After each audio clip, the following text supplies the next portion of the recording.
About 10 years ago, I was recently divorced and living alone in a one-bedroom apartment. The place was clean and the rent was decent. One of those places that had a doorman. I felt safe here. I was alone and loving it, focused on my career and not on my clingy ex-husband. Things were finally looking up for me. At the time, I was working pretty late at the office and would often stumble into my apartment, sleep-deprived in the early hours of the morning, and wake up by 6:30, 7-ish to start the day. I started noticing that in the morning my door would be unlocked sometimes. I usually dismissed this as my sleep-dead brain thinking that the bed looked more appealing than locking the door. Another thing I noticed since moving in is that I seemed to misplace things more than I used to. Little things, like a hairbrush or nail polish, that sort of thing. It wasn't really that big a deal, just enough to be a slight annoyance in my day. The longer I lived there, the more frequently I seemed to forget to lock the door. At first, it was every once in a while that it seemed to be an almost daily occurrence. More things went missing, things like pictures, shaving razors, and most disturbingly my underwear. This went on for long enough I started to get a little paranoid. I started to take the time at night to make sure the door was locked. I got into the habit of every night after I locked the door to turn the handle 3 times and say to myself, "It's locked, it's locked, it's locked." Time after time I would wake up and the door would be unlocked.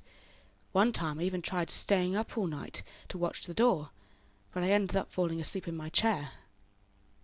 I decided that my mind was not reliable enough to stay up all night, so I invested in a video camera. I went all out and bought the fanciest camera I could get my hands on. So one night I set up the camera facing the door. I hid the camera under a pile of towels on the floor. I locked the door and went to bed. When I woke up, my apartment looked normal. Nothing missing that I could see. I decided to check the tape. I fast-forwarded through hours of footage, not seeing anything. I was just about to give up when I noticed the handle of a door jitter. Then it slowly crept open. A figure slid through the half-open door and walked towards the camera. It paused, looked round as if it was listening for something, then walked forward into the direct view of the camera. I paused the camera. The hairs on my arms and the back of my neck started to rise, and I was staring directly into the face of the maintenance man of the building. I could see those big, thick glasses and curly hair. I had no doubt who it was.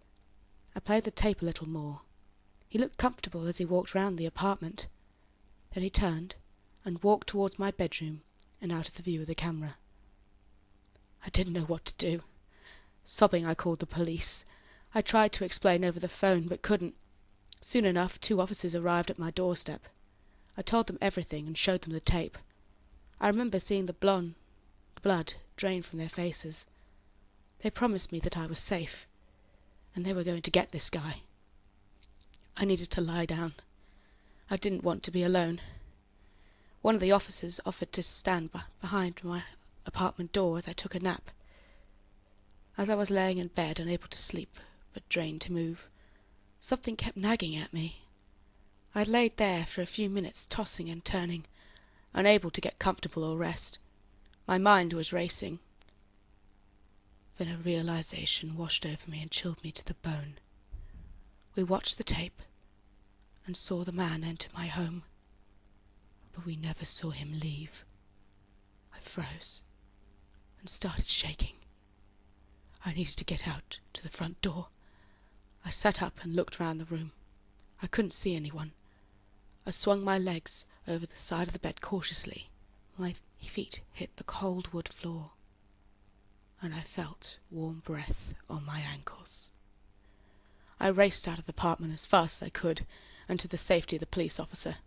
He called for backup. They found the man under my bed, clutching a knife and a Polaroid camera. To this day, I cannot sleep alone.